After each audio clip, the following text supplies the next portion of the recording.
Welcome to BWI Live. I'm Thomas Ryan Carr. It's the recruiting show. Ryan Snyder with us today. Doctor's appointments and errands and children getting in the way for Sean Fitz, who going to be missing today's show. But we got a big jam-packed show for you. Lots of things to talk about. I think a very good update in the On300 for Penn State. We'll see how good, because there's going to be a lot that's going to be happening in the next month to 2 months in recruiting. So Ryan, off the top, your first thoughts about some of the things that happened this week. We'll get to specific things later in the show, but just what have you been thinking about with recruiting this week? Well, first off, how's my audio, T. Frank? Do I sound all right? Yeah, you sound all right. Yep. Okay. I was just playing with my microphone for a second. Sorry. We're scrambling this morning. So busy week. Yeah, On3, definitely at On3. Rivals updated their ratings too. So a lot of changes, which you always expect this time of year. Camps are really kind of picking up on the West Coast, down south.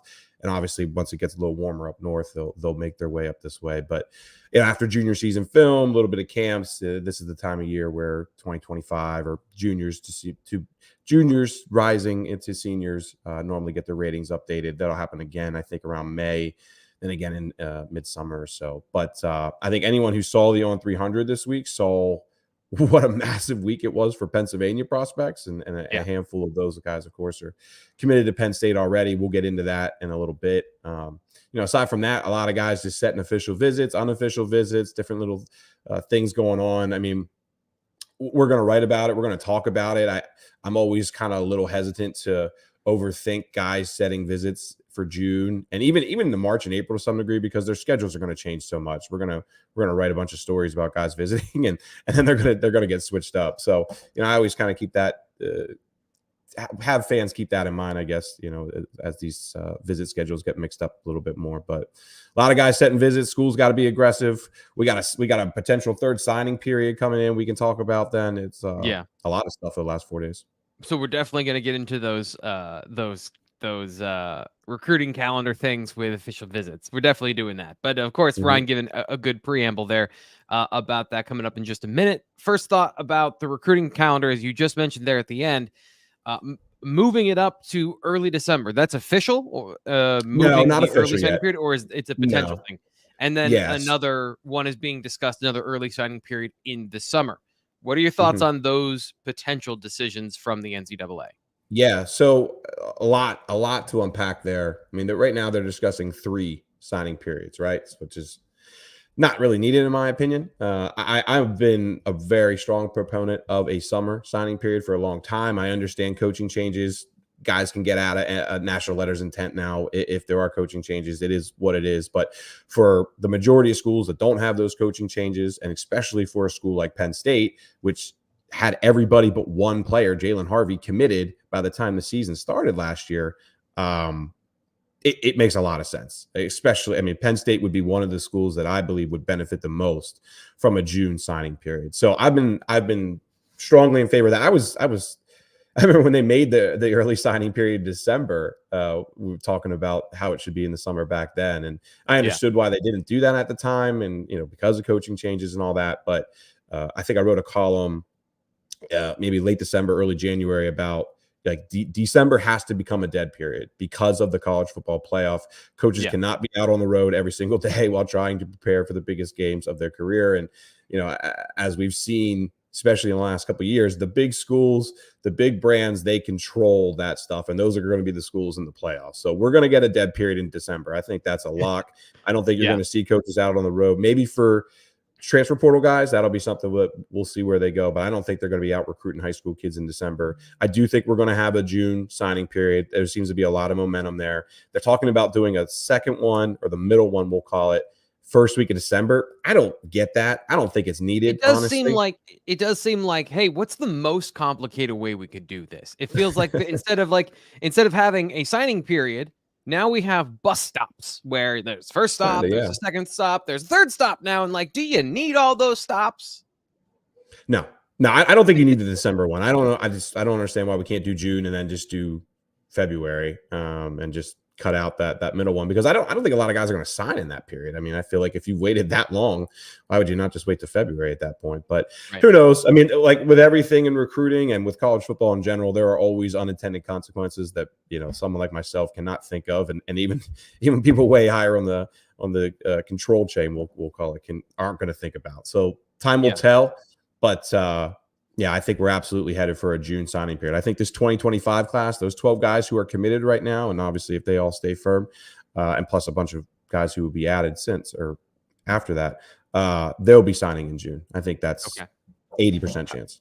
How do you figure in senior seasons for players where, I think Penn State's generally confident that a guy has a certain progression path and will be a certain thing, or else they wouldn't take the commitment, right? So this is not necessarily, does Penn State have the ability to drop a guy that doesn't project the way they want, but I guess the unforeseen circumstances of signing so early, at least when it's December after a senior season, they've signed.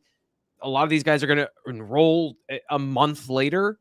Now you've got a much longer period of time between the decision and the potential enrollment, especially if a guy is going to be in June. Doesn't matter anymore. Doesn't matter? Doesn't matter.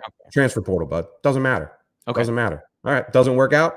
He's out in a year. I mean, it is just what it is. And it's not even that a school has to force a guy out. Like they'll learn quickly. I mean, we've seen this in recent years. There's been a handful of guys, who have committed, been firm. I mean, Barnwell was a great example, right? Guy who was for a long time, but it was clear right away that, he, whether it was him or just physically couldn't. I mean, physically he was big enough. I just don't know how into it he was, I guess is the best way to put it. But the portal just doesn't matter. Like 10 years ago, sure, you had to make sure you're hitting on these guys because you can't have 30 guys on your roster who aren't cutting it. But now everybody's moving everywhere, and there's going to be unlimited transfers. So portal makes that a lot easier. Yeah. Which is happening still during the college football playoff. So, I mean, again, not they want to change that too. Did you see? I mean, they want to change that too. I don't know if you can just because of the way semesters work. Like that feels like a legal battle to me, but we'll see. Yeah, because it just doesn't make any sense for it to be happening in December when you've got, conference championships, et cetera. The obvious things are obvious in that conversation and how to fix them. Even if I knew, we're not giving away for free on a YouTube channel. So speaking of, we got people in the chat here, haven't been here in a while. Mike says, haven't been turned in for a few weeks. Looks like you're at 13-3. Oh, greetings from Key West. Yes, he's flexing on us. Yes. I was just going to leave that in the chat for everybody there. But yes, greetings from Key West. Mike's our world traveler here. Thank you. Help us get to 15,000. I don't talk about this enough. Because I just want to get to the football and give you guys what you want, which is mainlining Penn State football recruiting and regular football content. But we want to grow this channel. We want 100,000. There's 100,000 people that go to Penn State football games every weekend. I think that's a realistic number for us someday. Help us get to 15 on our baby steps towards that. And Mike is absolutely right. That's our next goal is 15,000. So thank you. Like the video, subscribe to the channel, and just come back and check out what we're doing. We're doing a bunch of different cool stuff. And I don't normally do this. I like to have things in the bag 100% before I announce them. But this one's pretty fun. We will be talking to Drew Aller here on the Blue White Illustrated YouTube channel. We're going to be talking to him. Hopefully, that will be coming up next week. So make sure you subscribe and check out that when we get to sit down with Drew and get his thoughts on winter workouts, et cetera, et cetera. We still have to talk to him, so I'm always leery of doing that, but it's big enough, and this is our last time being live here on the channel for me to make a big deal about it and tell you that it's coming. So be sure to check that out when it happens, and we'll make sure that happens. Another thing you need to make sure of that you're always keeping your eye on. Keep your eye on the ball for your life, and that means your career and the next step. My Perfect Franchise can help you with that. Do you know what the next step is? Maybe you have accrued a lifetime of information, skills, and talents, and instead of using those to make money for other people, you can make money for yourself. Andy and My Perfect Franchise, he's a franchise consultant with years of experience placing people in the right business. I was talking to him, and this is the sign of somebody who truly is here to help you out. He was talking somebody out of buying into a very expensive business recently because he felt like it maybe wasn't the best fit and they were buying in over their heads.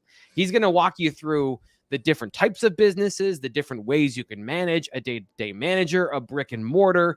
You want to be an absentee owner. You want to own multiple franchises, different areas, like all these things that are way over my head, Ryan. All these things I don't understand because I'm not a business person. He knows these things. So talking to you, the business people, check out My Perfect Franchise, 404-973-9901. Andy at myperfectfranchise.net. That's Andy at myperfectfranchise.net. Or check him out on the Blue White Illustrated message board. Give him a message on the message board. He'll answer you there. And this is a guy who is in a good way, high on his own supply because he manages his own businesses. He's gone through the ups and the downs, having to, fire a good friend of his from one of the businesses he manages because things weren't working out. He can help you navigate those challenges of working with friends and family and all these different things. He talks about this when we meet with him once a year because he wants us to understand enough as we can to tell you what he's all about at My Perfect Franchise. So check him out. Ryan, we've waited long enough. Talked about a different quarterback, but the quarterback this week is Matt Zollers. On3 update skyrocketed up the rankings. So tell everybody about what happened. And I know you had a conversation with Charles Power, so let's just get into all of that. He is now firmly in 5-star range. We'll see if he's able to stick there, but I think a lot of people saw the big news this week. Matt Zollers is now the 3rd ranked quarterback in the country, which, man, I did not see that coming back in September when we first started watching him. But at least not right away, right? Our last conversation about Matt Zollers, we both had we were talking about him in the same way as Ethan Grunkmeyer, that he could make a rise into an area like this. But I don't think we thought right now. Yes and no. Yes and no. They were kind of opposites, though, where like the Grunk shined in camps and wanted to see it more on film, where now Zollers shining on film. You know what I mean? Right. So how he does mechanically in camps will kind of determine, I think, whether he stays where he's at right now, which is the 3rd ranked quarterback in the country by On3. And even now, in the industry ranking, which of course combines everybody, he's 8th in the country now. So look, regardless of where he sits, whether it's top 100, 200, 5th ranked quarterback, 1st, whatever it may be, he's absolutely one of Penn State's top offensive players, top overall, remaining prospects, and somebody that they are going to go all out for. What's going to be really interesting is Missouri and Georgia, and financially and NIL and all the things that they can throw at him that Penn State and Pitt at least haven't really done to this point. Maybe something will change there. But there's a lot of talk that Missouri has some serious financial offers out there. There's a lot of talk that, there's not even a lot of talk. We know Georgia can be aggressive if they want. The thing with Georgia is we know they're also after Juju Lewis, who's currently committed to USC, but ranks just behind Zollers at number 4 quarterback in the country. So that'll all shake out, I think, late March, April. He's in the middle of a basketball season right now, has a game tomorrow. His team's already into the PIAA state playoffs. So, he's going to be playing basketball for another 2-3 weeks, it seems like, or at least if they, continue on the pace that they should. So this looks like maybe a visit in March, and then maybe 2-3 more in April, and then a decision soon to follow. I think Pitt, Georgia, Missouri, Penn State are all going to get him on campus. The thing I keep kind of stressing to people on the message board is to just maybe not overthink it right now, because I do believe that all 4 of those visits will be important. And it's mainly just because he's only been to Missouri once. He's only been to Georgia once. He knows Pitt and Penn State a little bit better. But, usually when you have high-profile prospects like this, they've already visited all these schools 3, 4, 5 times each. And, what are you really going to get out of these final visits? Like, I think it's easier to read, like a Trent Wilson, for example, who's been to a bunch of his top schools already, throughout the past year and a half, where Zollers hasn't. He took 1 to Georgia, 1 to Missouri. So those visits are going to be massive. I've thought for a long time that those 2 will be Penn State's top competitor. Maybe Pitt's higher on the board than I think that they are. But, I do think this could end up being a Missouri, Penn State. I absolutely never want to rule out Georgia, though. The Georgia thing's just kind of confusing because I know they like Juju Lewis as well. So you mentioned NIL with Missouri, and you mentioned just generally they're a serious player. NIL doesn't feel like an end all be all in this conversation, though. It feels like there's more to it from Zollers. But it is a factor. Mm-hmm. A quarterback, especially. I mean, a lot of other positions, I wouldn't be talking about that as much, but it is no secret that top quarterbacks, whether they're high school, transfer portal, whatever it is, I mean, they are getting serious money thrown at them, especially with top SEC schools and a handful of others too. Oregon's another one that's incredibly aggressive. I mean, that whole Michael Van Buren thing last year, a lot of that had to do with Oregon being so aggressive there. Of course, he didn't end up at Oregon, but that was the story at the time back in April. So we'll see where things go. I think Penn State fans should still feel good from a relationship perspective because, my God, he's been to Penn State more than every other school combined. And, Penn State will be aggressive from that perspective. It's just, it is interesting. The higher he moves up, the more kind of coveted he could be. Maybe the higher the price tag goes. Who knows? I mean, I don't think that they're a family that I never get the vibe that that's something incredibly important to them. But, at the same time, he's the third-ranked quarterback in the country now, and there's only maybe three or four uncommitted four-star quarterbacks left. Like, I mean, the pool is very small, and when you're talking about Georgia, Missouri, they've shown they'll be aggressive. So it'll be interesting. I don't know how much it's going to impact them. it's a quarterback, and that makes it way more interesting than any other position because we know some of the money that's getting thrown at them. Yeah, and the reason I bring up Missouri specifically, and I know you have some caveats to the Georgia conversation, but there's also a strong offensive build and plan there. Mm-hmm. Andy Nittany coming in, offensive coordinator, getting to see some of that in spring ball. How important do you think that part of it is, of getting that relationship going? And then where does Danny O'Brien fit in this? Because we've talked a lot about Penn State identifying quarterbacks, and they've got a lot of good relationships with a lot of good quarterbacks, and he seems to be a common thread here between two different coordinators. For sure. Yeah, Danny's massive, and so is Andy now. I mean, really, Danny kind of bridged that gap, and I still think Danny's always kind of been the more aggressive when it comes to recruiting and everyday contact, and that's just mainly because coordinators aren't asked to do as much, and that's always kind of been the way. Obviously, they have a little bit more on their plate, game planning wise and all that kind of stuff. So Danny's massive, Andy's massive. I think the relationships are great. Penn State will be aggressive with NIL and all the other things that they can offer too. It's an interesting recruitment, man. But again, I keep trying to stress people though. It's like, we'll talk about this in March. I think fans are getting some fans at least seem to be getting worried or worked up about it. And it's really, until basketball's over, I don't think it's on his mind as much as people probably think it is. So it's going to be a major storyline in April, but we got 5 weeks till then. Right.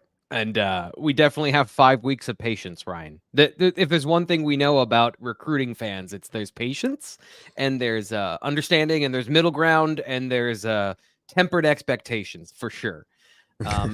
There's a lot of, I think, excitement this time of year, especially. We've talked about Penn State and their 12-person class, and there's some more shine to that group now, I think, than there was previously, but a lot of really solid football players that make sense to fit with Penn State.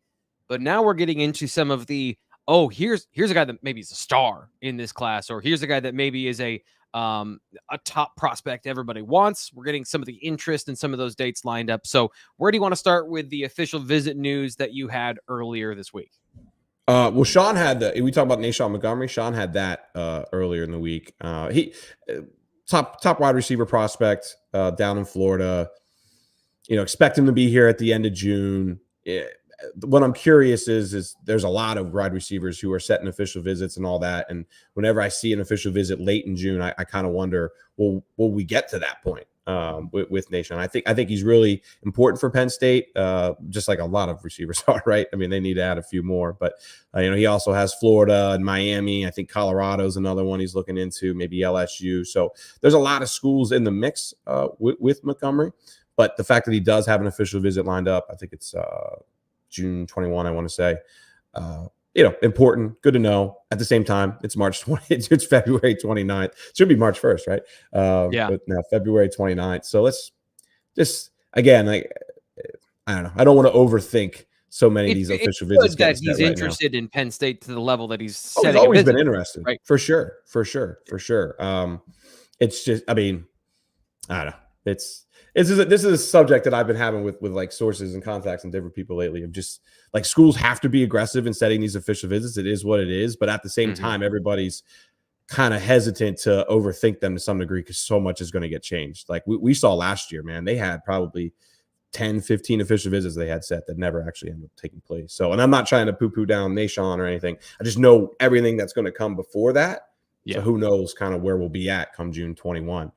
There's a lot of receivers on the board. He's got a lot of other schools he likes. So, I mean, he'll be in the mix for sure. I think the fact that they got Lyric Samuel, though, is massive, just because they have something to build off of there. They have something to say, hey, look, once they get one more, they're probably projected 3, maybe 4. They can use that then to snowball things. Right. And we talked about the receiving board being wide open, not only from a numbers perspective, but also from very few guys stand out as top targets. So that kind of pressure cooker of everyone's competing can also add into that, which would be interesting to see. Do you want to talk about Ty Jackson? Kind of similar situation. He's a Florida freak. Player. Yeah. I mean, he's number one. I kind of just want to play these highlights. He's great. He's great. I mean, I was joking with Charles the other day about, when Charles first started scouting and different things, he always looked at like Roquan Smith as like not the gold standard, but the guy that he's always comparing people to. And we're not saying Ty Jackson's that yet, but he was he was just kind of joking that like, well, this was one of those films that really kind of popped out. And, unlike so many others when comparing to Roquan Smith, this one maybe kind of stacked up a little bit. So look, Penn State has an official visit set with him. They had him on campus in January. All that's great. They're in the mix with Georgia, Florida State, a couple others. This is going to be another one where, I think NIL and some of the Southern schools are going to be incredibly aggressive. I believe his mom graduated from Florida State. I believe I read that somewhere. There's some sort of tie to Florida State. So you have to think the Seminoles are going to be a serious player there. But, I appreciate Chad Simmons getting in touch with him this week, because this was a player we were struggling to really learn more about. Just not a guy who, is all about interviews and things like that. But, man, this is absolutely one of Penn State's top defensive prospects that's still on the board. And, the fact that they have an official visit, which I believe is May 31 to June 2nd. I think that's the week he said it for. That's all massive. But, man, it's going to be some stiff competition because he is really taking off right now. Yeah, He's awesome. Sorry. I wasn't paying attention. I was just watching him lay people out on a regular basis. His instincts, his vision, there's a fine line between patience and hesitance, right? So a linebacker has to read what's going on before he reacts. And some linebackers just react. And some linebackers love to read and never react. And he is just like, it looked like it's on time. And then when he does, it explodes downhill and you see the violence there. Not the biggest guy in the world, but dude hits. And I just, there's a reason he is a top 50 prospect, I think, right? He's in the top 50. Yeah.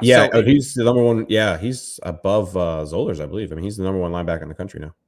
Yeah, that's an impressive highlight film there. You learn quite a bit from that one. Bradley in the chat, he says, "Good morning, guys. Appreciate you being Brad. here." Go Birds. This one comes up. We haven't really addressed this, but it kind of gets into some of these conversations about NIL. I don't want to spring this on you, but this is something I should have put on the rundown. Honestly, KJ Johnson says this pay for play for unproven high school players is insane. He applauds Penn State for their approach with NIL. Honestly, the situation with Tennessee and Virginia winning their lawsuits against the NCAA. Yeah. How does, in your mind, from what you know, how does that change the conversation around NIL, or does it? A ton. No, it changes a ton. I mean, the thing that no one's talking about with that is this opened up. This was already happening, and I don't know so much up north in the Big Ten schools. They don't seem to be doing as much, but collectives are paying kids just to visit, and now this really opens that up. Yeah, they're going to get paid just to visit. Which is so these official visits that you're talking about. One of the no, things I think it's more so unofficial visits. Like they're like gotcha. Like just paying people behind the seat, like paying gas. Hey, you normally had to pay for unofficial visits to come by yourselves. That's a big thing that I know people are worried about with this Ruling, and one of those unintended consequences, I guess we'll call it. And again, it's already been happening. We've heard enough to know this and that. I've had parents ask me, "Hey, do you know Penn State's paying for this?" And I'm like, I'm get me out of here, man. Get me away from this conversation. I'm not getting into this. But this opens that up to basically happen everywhere now. So that's going to be very interesting. But I imagine it's got to make it harder for Penn State has done very well in Florida with their connections, Ryan Snyder. But if now you're expected to pay to get a player from Florida to Penn State, to State College, man. That's much more expensive. And that is that's got to be a massive disadvantage. Yeah, I don't think it's every kid or anything, but it's just another way to get around rules and get guys up. And, I'm not saying they're going to be doing that for every player or anything like that, but just this is going to be something that you're going to hear about more, I think, here in the months ahead, especially as we get into spring and summer and there's more visits. You're going to hear, anonymous coach X say this, anonymous coach Y say that. Just keep an eye on that. But as far as like pay for play, like that's a good thing for Penn State fans, because you guys are going to have to. You guys aren't going to be paying the bill much longer. Like, this is absolutely going to go internal, as it should be. And Penn State knows that. All you guys who are paying for the collective, props to you guys for that. But I think I don't know if collectives are ever going to go away, right? Because collectives are just more money, and right. If, you keep another feather in the cap, another advantage. But these guys are going to get paid by the schools soon enough. I don't know if it's going to be this year, but that is moving faster than I thought. I thought that would be a year or two away still. I don't know. And now I kind of wonder if it could happen before the start of this season. So that's a positive, I think, for fans. But at the same time, money's only getting bigger. And with that ruling, I mean, the cars are getting faster, the jewelry's getting nicer, man. It's just going to keep going, and I don't know how it's going to really slow down, or how. I mean, there's got to be rules at some point with a collective bargaining situation, all that. I hope, because now it is just wide open. That is impossible at the moment, the way it is currently set up, because. And this is why the Big Ten SEC hostile takeover committee, the advisory committee, is so important, because you have two sets of TV contracts there. They are the biggest, but they're different. And you can't collectively bargain to make a level playing field when you have multiple sets of numbers to work with. So I don't know how they really get to a place where it is a fair and competitive playing field. I doubt the SEC wants that. I doubt that there's actually the desire to have a competitive playing field, really. Like, generally competitive, but if we have the advantage, that's better.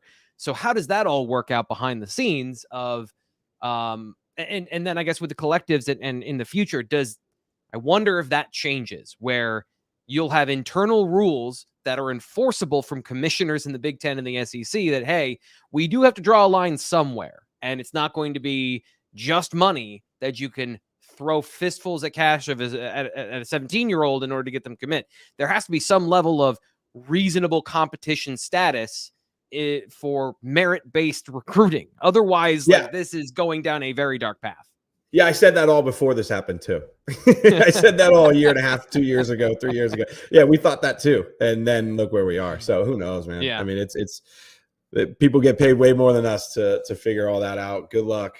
But as of right now, but that's the problem, is like the incentives then to, kind of, I don't want to say remove money from the situation. That's not the goal, but to set parameters on how the money goes to the athlete and have it flow in a reasonable way. I think that's still got to be a goal. Like, you can't just have this state by state. Tennessee has a massive advantage because they can directly recruit players through. It's everybody. It's I know, like, the ruling is just in Tennessee and Virginia, but the ruling makes it for everybody. And legally it may say just those, but the ruling makes the NCAA unenforceable. So everybody can do this now. It's not just those two. Like, yes, legally that's what it's written for, those two states, but then they now know that you can't be enforced. And so, sure, if we'll use Maryland. I'm not going to use Penn State, so we'll use Maryland. Maryland decides to do all these same rules, and then the NCAA says, "Oh, well, we got to stop you." Well, you can't, because you have this ruling here. There's and already Maryland a precedent. will just go to their AG, and it just go on. Yeah. So anyway, let's talk recruiting. We could go all day on this subject. Let's talk about recruits. Yeah, and that's the biggest thing. The news update this week was the On300, and getting into some of the specifics of players that went up in the rankings. Matt Zollers, we had a whole separate conversation about him, because quarterback, but there are some really impressive rises here in the On300. I want to start with Alex Tash, because this one, he's a good football player, but where he landed in this update surprised me. So tell everyone about where Alex Tash is in the On300 right now. Yeah, number 52 in the country, third ranked linebacker. Just from talking to Charles, love this film, very instinctual player.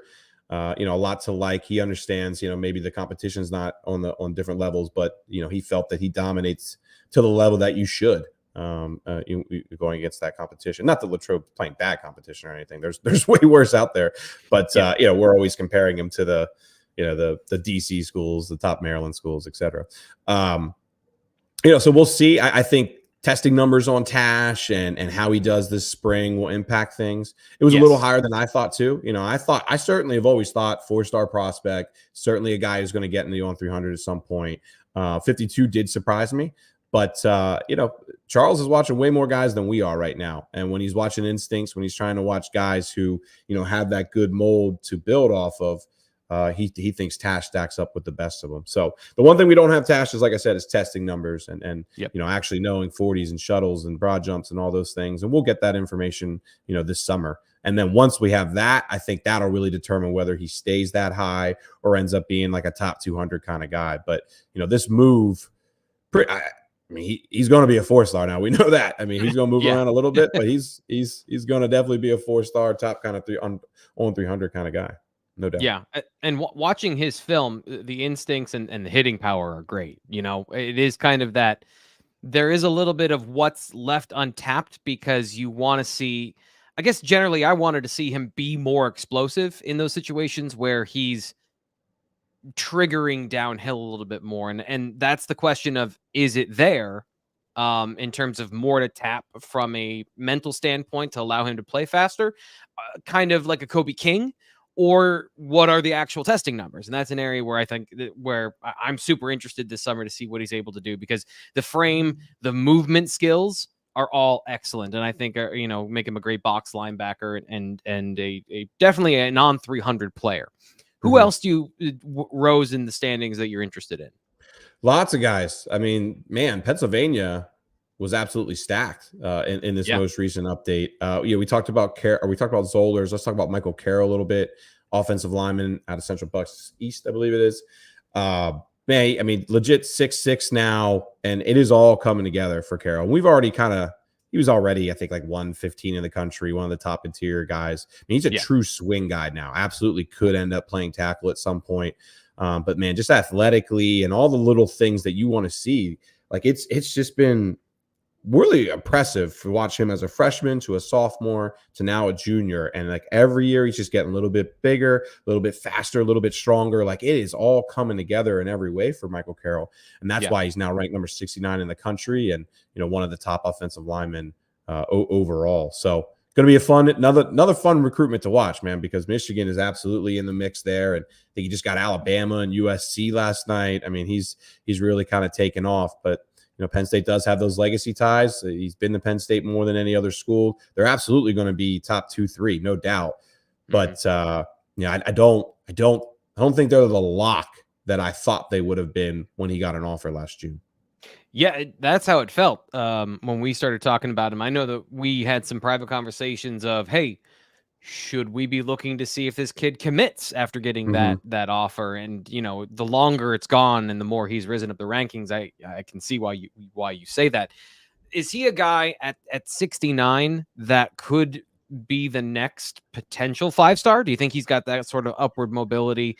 Being a swing player, that's always a tough thing, but at 6'6", and he moves really well. I'm just curious. He seems to fit into the talent description that Penn State has gotten over the last couple of years to have guys that are top 100 players that are potential 5-stars.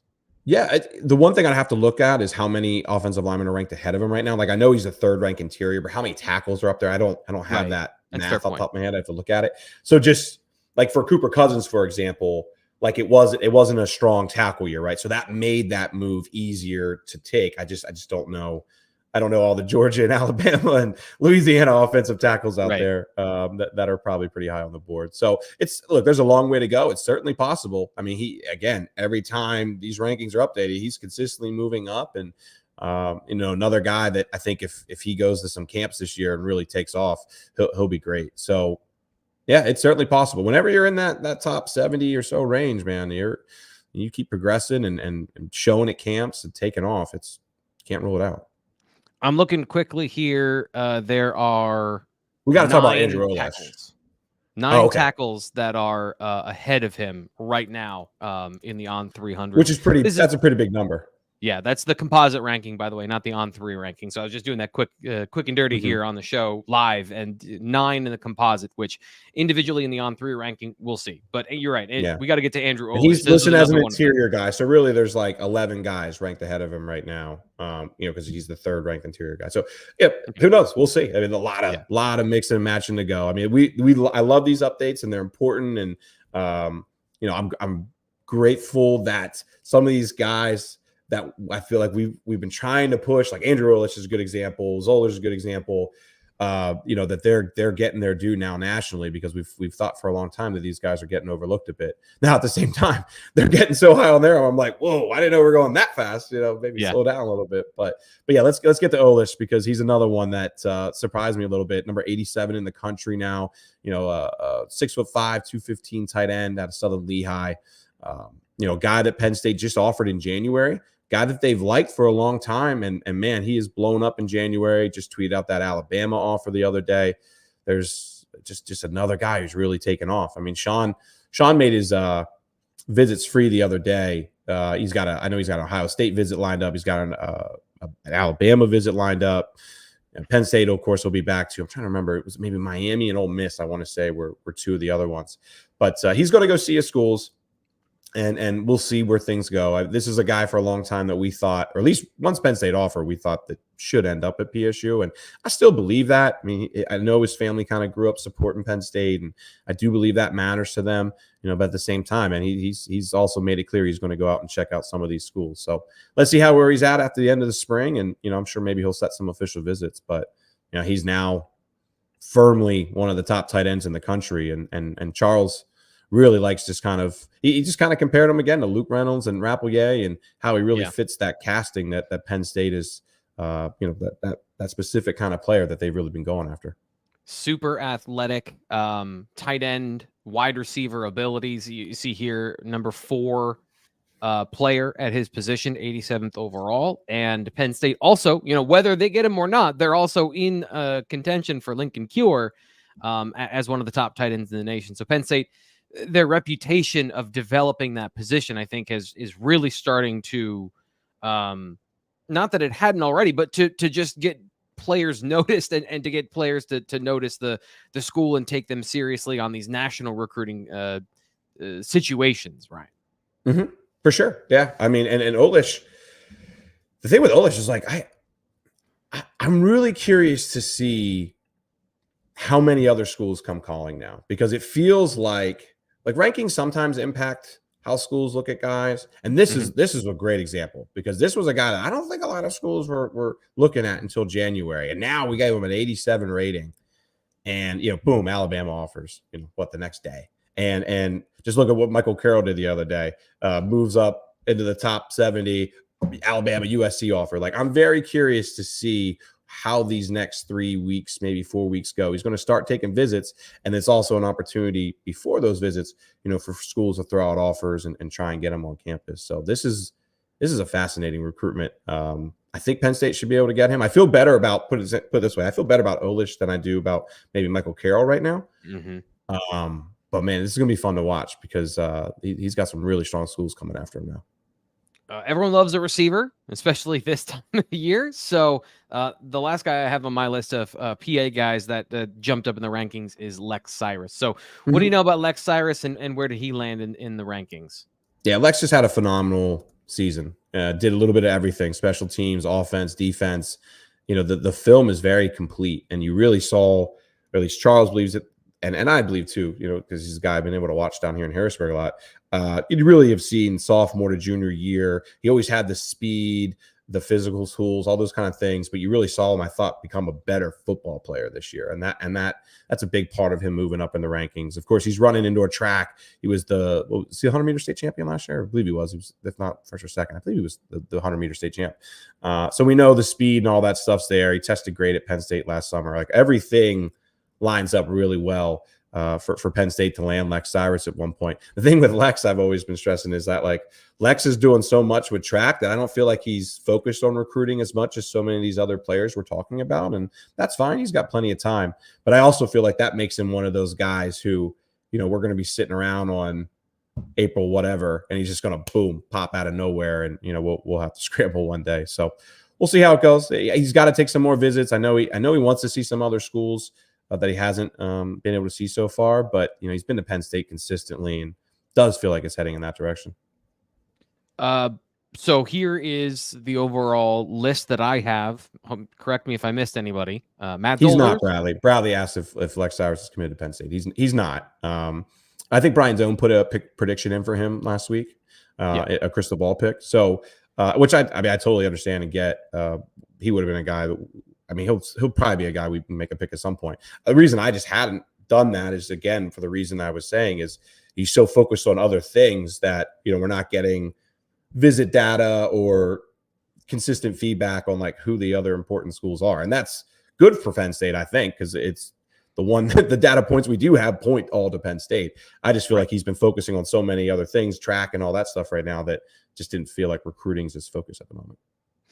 So here are the players that I have. We have Matt Zollers, 17th overall, Alex Tash, 52nd, Michael Carroll, 69th, Andrew Olish, 87, Lex Cyrus, 132. So that's a pretty strong Pennsylvania contingency. How many of those guys, just pure speculation here, do you think they could land to dominate the state and throw all the way back to the beginning? But generally, like, in a year where it seems like they have some elite talent in the state, like, can Penn State complete the layup here? Yeah, I mean, they should be able to land at least 3 of the 5. I mean, Carroll's the one that kind of gives me the most trepidation right now, because I think he really likes Michigan a lot. Like, that's always felt kind of 50-50 Penn State, Michigan. Also South Carolina. I don't want to rule out South Carolina. And then, you know, he just gets an Alabama USC offer last night. How does that impact things? He's the one that gives me the most, wouldn't shock me if we were to go elsewhere. I mentioned Olish, family ties. I believe his dad graduated from Penn State. Either way, I know, you know, grew up watching Penn State, you know, care about Penn State. So I've always felt good from that perspective. Usually push comes to shove. Yeah, you'll go take your visits. You'll go see these other schools. But more often than not, that bodes well for Penn State. So I think that's one they should be able to get. Lex, they should be able to get.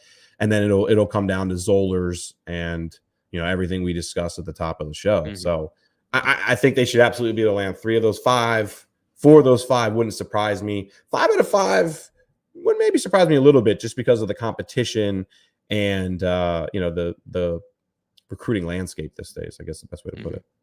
So let's zoom out a little bit. Let's look at the region. You know, guys like Kanoa Winston, we haven't talked about today. Darren Akinabon, another guy who is high in the rankings. Trent Wilson, obviously. So the region this year, maybe even at some of those key positions like defensive tackle, 2 of those guys I mentioned, defensive tackles. Now that we have kind of a junior season in and evaluated, how do you feel the region is in general to maybe get Penn State into that top 10 this year? Do you think that's a possibility if things break the right way for the team, given the talent in the area? It's good. You know, the thing with top 10, especially moving forward in the NIL era, because I think I was looking at that last class, the 2024 class, and you look at Miami, where they ranked. You looked at Auburn, where they're ranked. There was a handful of schools who have done nothing on the field but ranked higher. And it's because of NIL. It's because of all that stuff. So that's going to make top 10s even harder for Penn State moving forward. It just is what it is. So right now, no, I don't. I'd be surprised if they are able to get top 10, because I think at the end of the day, you got those handful, 5, 6, 7 schools that are always recruiting on the level that they're recruiting. And now you've opened it up for, again, Miami, Auburn. There's going to be other ones who just get incredibly aggressive NIL wise, and it lands them recruits that really they weren't landing 5, 6, 7 years ago. So that's going to make it hard. But the region, you know, getting to your actual question, you know, Maryland, I think, has 8 top 300 guys right now. I believe New Jersey's at 8 or 9. So those numbers are pretty much on average. Penn State should be able to land a couple guys from Maryland. Trent Wilson's one, obviously, we talked about a lot. You know, when I look at New Jersey, little different. I feel like Jameer Joseph's the one that I feel. Obviously, they have DJ McClary already, so they have one of those 8 or one of those 9, I believe it is. A really Jameer good football Joseph, player that we just kind of take for granted at this point. Like if they, yeah, their linebacker room is really good right now. Like based on the Mm-hmm. recruiting rankings, Tash. Yeah, Deshaun holds a McClary, 4-star rating by Rivals too. I mean, Deshaun's got a lot of potential. Whether he's a linebacker or not, we'll see. But just when I look over at New Jersey's the one that I feel like. I mean, Penn State's kind of struggled there a little bit as it is over the last couple of years. So just be curious to see kind of if they're able to get many more guys from there. Jameer Joseph's the one that I certainly would have circled. Deshaun Stewart, I think, likes Penn State a lot too. Like those two, I know Penn State really likes. They really want to go hard for. Of course, they have Michael Troutman too. I don't want to overlook that as far as New Jersey commit. But when I look at those top 10 or so guys in New Jersey, I don't like Jalen Matthews was committed. I don't see him circling back. Quincy Porter hasn't visited in over a year. Michael Thomas, I don't know how hard they're going after him. Maybe they're going harder than I thought, but I haven't gotten the vibe that they're really going all out there. So Kamar Archie's an awesome player, but he's barely 6 foot, 220 linebacker. They have a bunch of linebackers already committed. Doesn't really seem to add up there. And then his other position would be running back, where they have 2 running backs already committed. So that doesn't see much going there. I mean, Cam Miller, I think Penn State, he obviously plays for Bill Belton. But that one doesn't seem to be trending there. So Jameer Joseph, Deshaun Stewart, when it comes to New Jersey, certainly the guys I'd be watching the closest. And then over in Maryland, of course, Kanoa Winston's listed as DC. He actually lives in Maryland, so I'll include him in that group. You got Trent Wilson then, of course, and Corey Costner's a guy that I think we probably should be talking about a little bit more. Wrote a story on him this week. He's going to visit here in March. I think he's a really good safety prospect. So we'll see with Romero Eason, I'm not exactly sure, but good looking wide receiver who moved in the On300 this past week out of Baltimore City College. But, it feels like they can land maybe 4 or 5 guys out of New Jersey, DC, Maryland area. That they kind of feel realistic to me.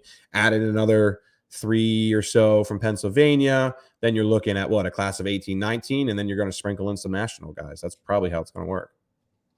Sorry, I got distracted by Corey Costner because I wanted to see how big this big safety is. Only 6 feet tall. Not the biggest safety in the world from Dex. I think that number's old though. I think that number's like a year old. Like that's a number from when he visited. I'll double check on that, but I believe that number's a little dated. So but just another. I love seeing on film guys that are going to play safety who have man coverage responsibilities in high school, because if you have that skill set, you're developing that young, whether or not you are playing man coverage all the time in college, you're going to have to do it some of the time. And being able to do it, like Dakari Nelson playing corner in high school, I think is helpful, so that the time he does it in college is not the first time he's done it. So that just stood out to me of a dude that's obviously very fast and obviously very big. I noticed something. I'm sorry. I just noticed something that I think. Anyway, we'll have this discussion actually after. Brandon Finney is in the On300 now, cornerback out of McDonough. Yeah. And I swear I did not see him there the other day. That looks new to me. But he's a guy that I know they're going to push very hard for. Like all McDonough guys, of course, with Jeff Exner too. But yeah, I gotta ask Charles about that, because I swear he was not in the list the other day, and now I'm seeing him here when I load up this list on our homepage. So anyway, sorry, I'll do that. Is that your last spot? Off the air. Anything else you got coming up this week? BlueWhiteIllustrated.com. Spring break's coming up for Penn State. Penn State's coaches are going to take a much-needed vacation. So another slow week, honestly. Looks like March 16th is lining up to be the first heavy weekend of visits. Penn State, of course, starts spring practice on March 12th. You got max outs today, strength training up at Lash. So curious to see who puts up some stupid numbers. We saw that Tony Rojas power clean the other day. That was cool to watch. He's going to be a beast, by the way. But no, I got 2 more weeks of vacation, we'll call it, until everything gets crazy again. And April and March through April will be busy. We're starting to see some official visits scattered into May, and before you know it, we're going to be talking about that June signing period at the end of the month. I'm a secret meathead. I love max testing day. I love it's the best. It's you get to see I saw your tweet. Yeah. I saw your tweet. Looks like so you that's love coming it. up today. I'll be putting some of that stuff out on social media, so you can follow the Twitter handle's always there on the screen at Thomas Frank Carr if you want to check out some of the max testing days. We usually get squats, so it's always a good time. And it's a raucous environment. I love it in the new facility too. Like the amount of light, the amount of room. Losey's great. And Losey's great. That's the main thing. Oh, that's the main thing I should be telling you. Check out the Blue White Illustrated YouTube channel, because Chuck Losey is going to be talking to us afterwards, about 10 minutes with Chuck Losey. It's an important time of year for us to get an update, not just on the physical stuff, but these are the guys that are with Penn State players all the time. So who are the leaders? Who are the people that are standing out in the weight room, pushing everyone else, getting the team in the right mindset to maximize their potential every day and get ready for spring football. So we'll have all those answers from Losey coming up later this afternoon. Check it out, Blue White Illustrated here on YouTube. Ryan, thank you for an awesome show. That was the quickest 50 minutes that I've had in a while. It's a great conversation, man. It was a lot quicker than my first 3 hours a day, getting kids to school and all that good stuff. So, no, it was good. Hope everybody has a good weekend. Looks like it might be 60s on Sunday. Hope everybody gets outside, enjoy it. And, we'll catch up next Thursday on recruiting. Like I said, 2 more weeks, kind of. We're slow. Actually as that's a great thing to remind people. We're actually off next Thursday, so we won't have a recruiting show coming up next Thursday. Oh, I'm really on vacation then. Sweet. Yes, you are. Like I have some things going on. I can't guarantee that I will have power or internet at my house next Thursday. Oh, that's right. You did bring so that up. We're not going to have a show, but we are going to have a lot of great stuff. Like I said, Drew Aller, we're going to be talking to him hopefully today, and we'll have that for you coming up next week. All kinds of great stuff, including our wrestling show coming up tomorrow, 10 a.m. on YouTube. If you like Penn State football, you like Penn State sports, Greg Pickle coming up with an awesome wrestling show tomorrow at 10 a.m. So subscribe, because it's free here on the Blue White Illustrated YouTube channel. When I ask you to subscribe, I'm not asking for anything other than a moment of your time. We'll talk to you later.